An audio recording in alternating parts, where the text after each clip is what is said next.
গতকালকে আমাদের উপর যে নারকীয় হামলা হয়েছে, গণমাধ্যমের একটি সংবাদ আমি একটু কারেকশন করতে চাই যে বিভিন্ন গণমাধ্যমে এসেছে যে জাতীয় পার্টি এবং গণ অধিকার পরিষদের সংঘর্ষে বিভিন্ন আহত। বিষয়টি এরকম ছিল না। আমাদের দলের সভাপতি নুরুল হক নূর উনি আমাদের কার্যালয়ের নিচে ছিলেন। উনি প্রেস ব্রিফিং করার সময় অতর্কিতভাবে পুলিশ এবং সেনাবাহিনী সেখানে হামলা করে। সে হামলায় আপনারা বিভিন্ন ফুটেজে দেখেছেন কীভাবে সেনাবাহিনী এবং পুলিশ বেধড়ক পিটিয়েছে। তার মস্তিষ্কে রক্তক্ষরণ হয়েছিল, নাক ফেটে গিয়েছে এবং চোখে আঘাত পেয়েছে।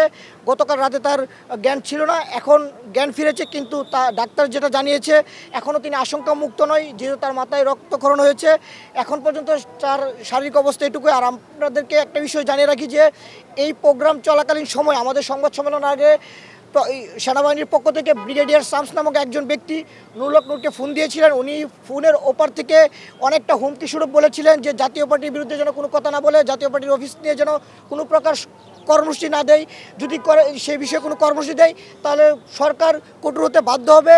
তারপর নূর ভাই বলেছিল যে আমরা তো জাতীয় পার্টির বিরুদ্ধে তো আমাদের অবস্থান শুরু থেকে ছিল, কারণ তারা আওয়ামী লীগের দূষণ ছিল, ফ্যাসিবাদের দূষণ ছিল, আমাদের তাদের বিষয়ে কোনো ছাড় নয়। আপনারা জানেন যে গত 15 বছরের যে আওয়ামী লীগ দুঃশাসন ছিল, আমাদের 2018 সালের কোটা সংস্কার আন্দোলনের পর থেকে ডাকসুর সাবেক বিপি নুরুল হক নূর হাসিনার বিরুদ্ধে লড়াই সংগ্রামে কতটুকু ভূমিকা পালন করেছে আপনারা দেখেছেন। এই জুলাই গণঅভ্যুত্থানেরও তিনি অন্যতম মহানায়ক ছিলেন।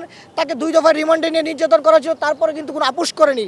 গতকালকে এরকম অন্তর্বর্তীকালীন সরকারের অধীনে থাকা অবস্থায় এরকম একটি হামলা হবে যেটা আমরা কখনো চিন্তাও করতে পারিনি।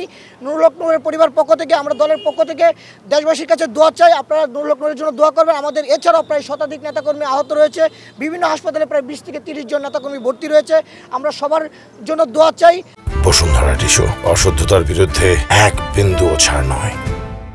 আরেকটি বিষয় বলে শেষ করবো যে আপনারা জানেন যে এই জুলাই গণঅভ্যুত্থানে আমরা যারা জুলাই নেতৃত্ব দিয়েছিলাম, আমি নিজেও কারাগারে ছিলাম, আমাদের নেতা নুরুল হক নূর তিনিও কারাগারে ছিল।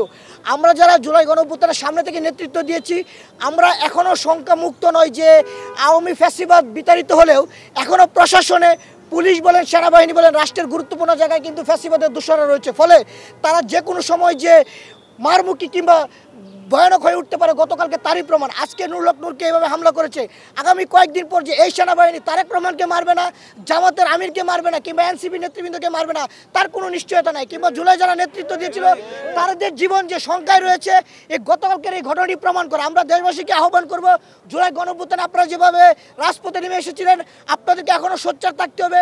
আওয়ামী লীগকে বিতাড়িত করেছেন, আওয়ামী লীগের দুঃশাসনে যারা প্রশাসনে রয়েছে তাদের বিরুদ্ধে আপনাদের সোচ্চার থাকতে হবে, কারণ আমাদের জীবনের যে সংখ্যা রয়েছে সেই সংখ্যা থেকে মুক্ত করার জন্য একমাত্র জুলাই নেতৃত্বদানকারী সবাইকে ঐক্যবদ্ধ থাকার আহ্বান জানাচ্ছি।